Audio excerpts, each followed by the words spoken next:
박건희 학생과 함께 사도신경으로 우리의 신앙을 고백하겠습니다. 나는 전능하신 아버지 하나님 천지의 창조주를 믿습니다. 나는 그의 유일하신 아들 우리 주 예수 그리스도를 믿습니다. 그는 성령으로 잉태되어 동정녀 마리아에게서 나시고 본디어 빌라도에게 고난을 받아 십자가에 못 박혀 죽으시고 장사된 지 사흘 만에 죽은 자 가운데서 다시 살아나셨으며 하늘에 오르시어 전능하신 아버지 하나님 우편에 앉아 계시다가 거기로부터 살아있는 자와 죽은 자를 심판으로 오십니다. 나는 성령을 믿으며 거룩한 공교회와 성도의 교제와 죄를 용서받는 것과 몸의 부활과 영생을 믿습니다. 아멘. 나를 향한 주의 사랑 함께 찬양 올려드리겠습니다.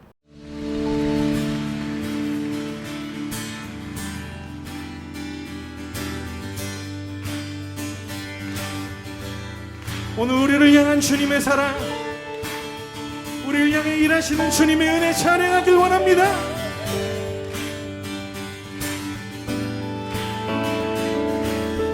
나를 향한 주의 사랑 산과 바다에 넘치니 내 마음 열 때 주님 나에게 참 자유 주셨네. 늘 진리 속에 거하며 나의 손을 높이 들고 언제나 주님의 사랑을 노래하는 나를 향한 주의 사랑 산과 바다에 넘치니 내 마음 열 때 주님 나에게 참 자유 주셨네.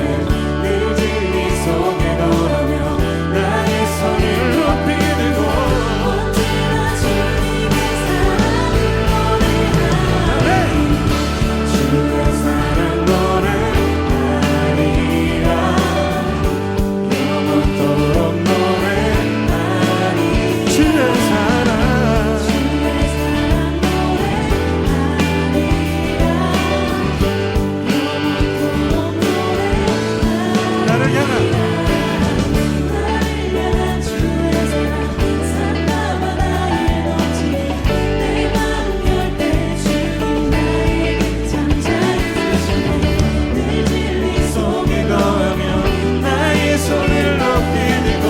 언제나 주님의 사랑을 노래하는 주의 사랑 노래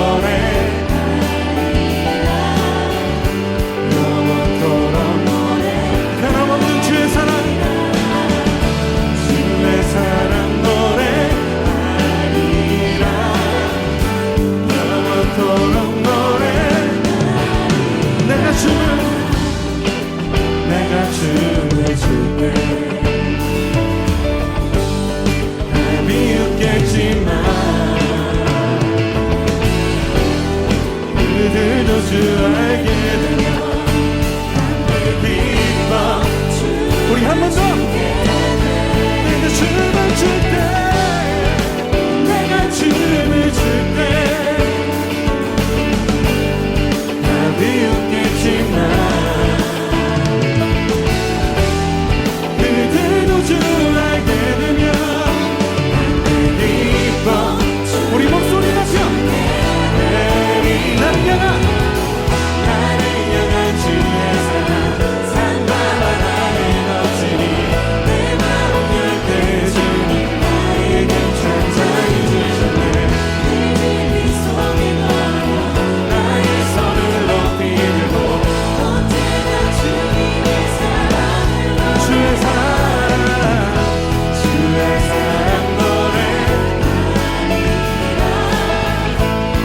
주님 우리를 붙드신 영원하신 사랑, 모두 우리를 인도하시는 주의 사랑, 우리 삶이 노래하길 원합니다. 주님 오늘 영광 받으시옵소서. 우리 주님 영광이 박수를. 우리를 대표하여 김대현 부장 장로님께서 기도해 주시겠습니다. 사랑의 하나님, 코로나의 상황 가운데 안전하게 지켜주셔서 건강한 몸으로 예배를 드리게 하시니 감사합니다. 우리 죄를 대속하시고 영원한 사망에서 건지신 예수님의 사랑에 감사하며 예배를 드리오니 우리의 예배를 받아주세요. 하나님, 하나님의 긍휼하신 사랑으로 우린 구원받았지만 한 주간을 살면서 가족과 이웃을 사랑하지 못한 순간과 우리의 이기적인 욕심을 따라 살았던 시간들을 용서하여 주세요. 이제는 성령님의 인도를 따라 말씀을 보고 기도함으로 하나님과 친밀한 사이로 매일의 바른 삶을 살게 하여 주세요. 전도사님과 선생님들께서 청소년부 사역에 힘쓸 때 감당할 수 있는 능력과 지혜를 주세요. 매주 온라인 큐티 시간을 기쁨으로 참여하게 하시고 하나님의 귀한 말씀을 듣고 믿음의 자녀로 성장하게 하여 주세요. 터키에서 선교하는 엄여호수와 박한나 선교사님과 한결, 정결, 성결이를 안전하게 보호해 주시고 복음을 전할 때 예수님을 믿는 교회가 세워지게 하여 주세요. 미얀마 군사정권의 억압과 고통받는 백성들을 긍휼히 여기시고 그들을 보호하여 주시고 구원하여 주세요. 이 시간 하나님의 말씀을 전하시는 전도사님과 듣는 저희들에게 진리의 영을 부어주셔서 하나님의 뜻과 은혜로 충만하게 하여 주세요. 사랑이 많으신 예수님의 이름으로 기도드립니다. 아멘. 오늘의 본문 말씀 창세기 37장 5절에서 11절까지의 말씀입니다. 함께 읽겠습니다. 5절 요셉이 꿈을 꾸고 자기 형들에게 말하매 그들이 그를 더욱 미워하였더라. 6절 요셉이 그들에게 이르되 청하건대 내 꾼 꿈을 들으시오. 7절 우리가 밭에서 곡식단을 묶더니 내 단은 일어서고 당신들의 단은 내 단을 둘러서서 절하더이다.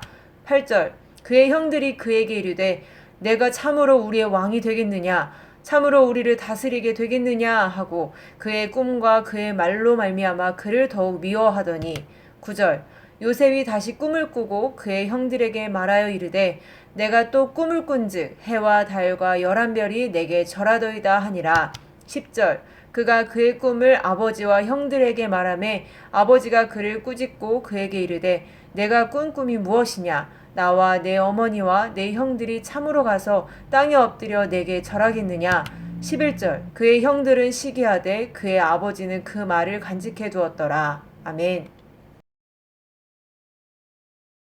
만약 누군가가 여러분들을 시기 질투하여서 자신의 무리에 끼워주지도 않고 괴롭히며 심지어 죽이려는 끔찍한 계획까지 하고 있다. 어떤 마음이 드세요? 드라마에서나 혹은 주변에 있을 법한 이 학교 폭력, 심지어 사랑받아야 될 가족 안에서의 벌어지는 가정폭력까지 이 일이 만약 우리에게 주어진 환경이라면 매일매일 살아가 버티는 것이 쉽지만은 않을 것 같습니다. 억울한 마음에 인해 삐뚤어질 수밖에 없지 않을까요? 오늘 본문에서 요셉이 이러한 비슷한 일을 겪고 있습니다. 물론 배다른 형제이지만 이 형제들을 찾아온 요셉을 보고 미운 마음으로 그를 해칠 논의를 하고 있습니다. 죽인 이후에 아버지에게 어떻게 둘러댈지 그 말 또한 맞춰가고 있는데요. 이는 장난이라고 말할 수 없는 분명한 살인 범죄입니다. 이렇게까지 형제들에게 미움을 사게 된 이유가 무엇일까요? 요셉과 그 형제들은 총 12명이었습니다. 우리 35장 22절에서 26절까지의 말씀을 보겠습니다. 야곱의 아들은 12이라 레아의 아들들은 야곱의 장자 루벤과 그 다음 시므온과 레이와 유다와 이사갈과 스불론이요 라헬의 아들들은 요셉과 베냐민이며 라헬의 여종 비라의 아들들은 단과 납달리요 레아의 여종 실라의 아들들은 갓과 아셀이니. 이렇듯 이 12은 한 어머니를 통해 낳은 자식들이 아닙니다. 먼저는 이미 야곱이 결혼할 때부터 레아와 라헬이라는 경쟁 구도를 가지고 있었는데요. 서로 야곱에게 더 많은 자녀들을 낳아주기 위해서 각자에게 붙여진 여종들을 통하여서도 자식을 낳게 됩니다. 그러니 두 아내와 첩들의 그 구도까지 너무나도 복잡한 집안입니다. 본래 한 남자와 한 여자가 한 몸을 이루어 가정을 이루는 것도 쉽지 않은 건데 여러 여자들의 경쟁 구도 가운데 형성된 집안이니 안정될 리가 없습니다. 이런 분위기는 고스란히 자식들에게도 전달이 되죠. 이 집의 장자는 레아의 아들 르우벤입니다. 창세기 35장 22절의 말씀에 보면 장자 르우벤이 라헬의 여종이자 또한 자신의 아내이기도 했던 비라와 동침한 사실로 큰 실망을 했을 겁니다. 이도 그러하지만 요셉은 자기 자신이 가장 사랑하는 아내 라헬을 통해 얻은 첫 아들이었습니다. 37장 3절 말씀입니다. 요셉은 노년에 얻은 아들이므로 이스라엘이 여러 아들들보다 그를 더 사랑하므로 그를 위하여 채색옷을 지었더니, 채색옷이라 하면 말 그대로 색동옷이라고 이해하기 쉬운데요. 그보다는 소매가 긴 옷으로서 다른 형제들과 구별된 옷이었습니다. 이는 야곱의 총애를 받고 있음을 상징하였죠. 같은 아버지를 둔 자식들 사이에서 모든 관심과 사랑을 받고 있으니 질투가 날 수밖에 없었을 겁니다. 그런데 이러한 일이 있었습니다. 2절입니다. 요셉이 17세의 소년으로서 그의 형들과 함께 양을 칠 때 그의 아버지의 아내들 빌하와 실바의 아들들과 더불어 함께 있었더니 그가 그들의 잘못을 아버지에게 말하더라. 가뜩이나 예쁨 받지 못한다고 생각했는데 자신들의 잘못들을 그대로 가서 이야기를 해버리니 배신감이 많이 느껴졌을 겁니다. 요셉은 자기 양심대로 정직하게 떳떳하게 말했겠으나 그들의 마음까지는 이해하지 못한 듯합니다. 이어서 4절 말씀인데요. 그의 형들이 아버지가 형들보다 그를 더 사랑함을 보고 그를 미워하여 그에게 편안하게 말할 수 없었더라. 이렇게 나름 불평등한 관계 가운데서 쌓여가는 불만을 가졌고 자격지심과 질투심에 분노하고 있었을 형제들이었습니다. 불난집에 부채질한다라는 속담 알고 계신가요? 그들의 타오르는 질투를 더 크게 만든 사건이 있었는데요. 바로 5절을 보니 요셉이 꿈을 꾸고 자기 형들에게 말한 일 때문이었습니다. 과연 무슨 꿈이었길래 이들이 이렇게 분노하였을까요? 다른 두 가지의 꿈을 꾸나 결국 같은 의미를 갖고 있습니다. 첫째 꿈은 이렇게 밭에서 각자의 곡식단을 묶는데 모든 형제들의 곡식단이 이렇게 요셉의 단에 둘러서서 절을 하더랍니다. 모든 형들, 특히 장자인 르우벤이 이 꿈 얘기를 듣고 굉장히 어이가 없었겠죠. 조금 이쁨 받는다고 해서 모두가 자신에게 절하는 꿈을 꿨다고 당당하게 말하니 말이죠. 더 나아가 두 번째 꿈은 해와 달과 11별이 자신에게 절한다 말하고 있죠. 이를 아버지인 야곱은 자신과 그의 어머니와 모든 형제들이 그에게 절한다고 해석하며 말하고 있습니다. 요셉을 예뻐하는 야곱이지만 도대체 용납할 수가 없고 또 그가 무슨 말을 하는지 이해가 할 수가 없던 것이죠. 마음에만 그 말을 담아놓을 뿐입니다. 큰 사건이 벌어진 그날 야곱은 이 형제들이 맡겨진 일을 잘 하고 있는지를 알아보라고 요셉을 그들에게 보내었습니다. 야곱이 알고 있던 것을 벗어난 이 형제들이 자신을 쫓아온 것을 보고 19절에서 20절 같이 이렇게 이야기합니다. 서로 이르되 꿈꾸는 자가 어는도다. 자, 그를 죽여 한 구덩이에 던지고 우리가 말하기를 악한 짐승이 그를 잡아먹었다 하자. 그의 꿈이 어떻게 되는지를 우리가 볼 것이니라 하는지라. 꿈에 대해 엄청난 반발심을 가지고 있죠. 꿈의 내용을 자신의 무력으로 누르려 했습니다. 다행히도 장자 르우벤은 긍휼함을 가지고 있어 그를 죽이지만은 말자 이렇게 당부하였지만 다른 형제들은 여전히 분노에 휘말리고 있었습니다. 르우벤이 자리를 비우는 사이 많은 일들이 벌어졌는데요. 형제들은 요셉이 도착하였을 때 기다렸다는 듯이 그가 입은 채색옷을 벗기고 구덩이에 내어 던졌습니다. 같은 형제로서 어떻게 이렇게까지 행동할 수 있느냐 이해되지 않는 장면들이 이어지는데요. 요셉을 구덩이에 넣어둔 채 음식을 나눠 먹는 가운데 마침 애굽으로 가는 상인을 발견하게 됩니다. 이들에게 이 어린 동생을 은 20에 팔아 넘긴 것이죠. 본래 죽이고자 했지만 나름대로 은혜를 베푼 행동이었습니다.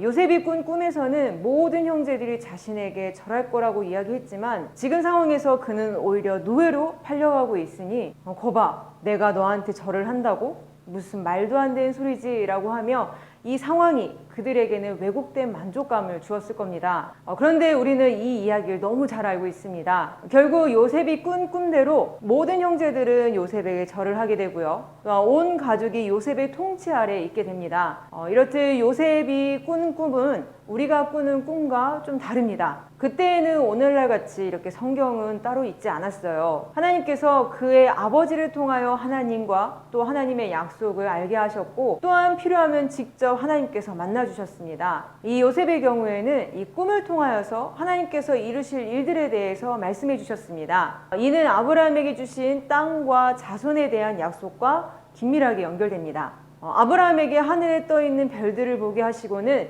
이렇듯 많은 자손들 너에게 주겠다 이렇게 약속하셨죠. 이렇게 약속하시고는 생뚱맞아 보이는 말씀을 하십니다. 창세기 15장 13절에서 14절까지의 말씀입니다.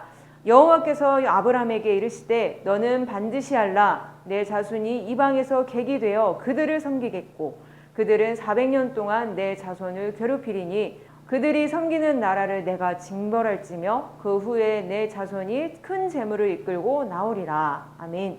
우리가 너무나도 잘 알고 있는 출애굽 사건을 이 본문에서 아브라함에게 이렇게 미리 말씀하신 겁니다. 바로 이 예언에 대하여 하나님께서 이루시는 그 첫 시작임을 요셉의 이야기를 통해 우리에게 알게 하시는 겁니다. 이렇게 보니 하나님의 계획이 이루어지는 그 과정 행복하기만 한가요? 요셉은 형들의 시기를 받아야 했고 죽을 뻔한 고비를 넘겼죠. 다행인 건지 죽음은 면하였지만 결국 알지도 못하는 사람들에게 이끌려 다른 나라의 노예로 팔리게 됩니다. 육체의 고통도 물론이지만 하나님께서 주셨다고 믿었던 그 꿈들을 생각하면서 현실과의 괴리감으로 많이 마음이 어렵고 하나님에 대한 믿음 흔들렸을 거라고 생각합니다. 성경에 많은 이야기들 생략되어 있지만 그래도 어렵게 돌아가는 이 상황 가운데 낙심하지 않고 주어진 환경, 주어진 일에 최선을 다하는 요셉의 모습을 발견하게 됩니다. 그러한 삶을 사는 요셉을 향하여 성경은 이렇게 기록하고 있습니다. 창세기 39장 2절에서 3절까지의 말씀입니다. 여호와께서 요셉과 함께 하심으로 그가 형통한 자가 되어 그의 주인 애굽 사람의 집에 있으니 그의 주인이 여호와께서 그와 함께 하심을 보며 또 여호와께서 그의 범사에 형통하게 하심을 보았더라. 아브라함에게 약속하신 바를 잊지 아니하시고 계속해서 이끌어 가시는 그 하나님은 오늘날 흘러가는 이 역사 가운데서도 분명한 계획을 가지고 계십니다. 우리가 보기에 선하든 악하든 모든 것들을 수단으로 하여 그의 모든 백성을 부르시고 결국 하나님의 영원한 나라를 반드시 이뤄 가십니다. 그 과정 가운데 우리 각자가 하나님 계획 가운데 걸어가고 있음을, 또한 더 나아가 각자를 향한 하나님의 계획이 분명히 있음을 우리 기억하길 바랍니다. 요셉과 같이 때론 어렵고 이해가 안 되는 어려움에 처해 있을지라도 이는 과정에 불과하다는 점을 기억할 때에 마치 많은 에피소드가 있고 또 이로 인하여 오히려 관계가 돈독해지는 여인과 같이 오히려 하나님과 많은 추억을 쌓아가는 귀한 시간이 되리라고 믿습니다. 이렇듯 주어진 인생의 길을 하나님과 함께 걸어가는 모든 청소년부가 되길 바라겠습니다. 하나님 감사합니다. 죽음밖에 모르던 연약한 우리의 인생들에 주님께서 찾아와 주셔서 새로운 일들을 알게 하시고 새로운 경험을 하게 하시니 감사합니다. 우리가 주를 믿는다, 또 안다고 말하지만 주께서 이루실 일들에 대해 잘 알지 못해 소망을 가지지 못하고 있습니다. 주를 알고 교제하는 일에 더욱 힘써 보이는 일들로만 힘쓰다 낭망하지 않고 보이지 않는 부분까지도 더 많은 것들을 보고 느끼며 가장 가치 있는 인생, 주님과 함께 누리도록 인도하여 주옵소서. 그렇게 주께서 보여주신 소망과 그 계획 가운데 걸어가 우리가 하고 있는 모든 일들이 주께서 기뻐하시는 일들이 되길 바랍니다. 무엇보다 우리에게 주신 한 주간 동안 맡겨진 업무인 공부를 해가는 가운데 지혜와 능력, 또 필요할 경우 좋은 만남을 허락하셔서 충분히 이 일을 감당하길 바랍니다. 특히 시험 기간인 친구들의 모든 마음을 붙잡아 주옵소서. 모든 걸음을 주께 맡기오며 지금 살아계셔서 우리를 통치하시는 주 예수 그리스도의 이름으로 기도드립니다. 아멘.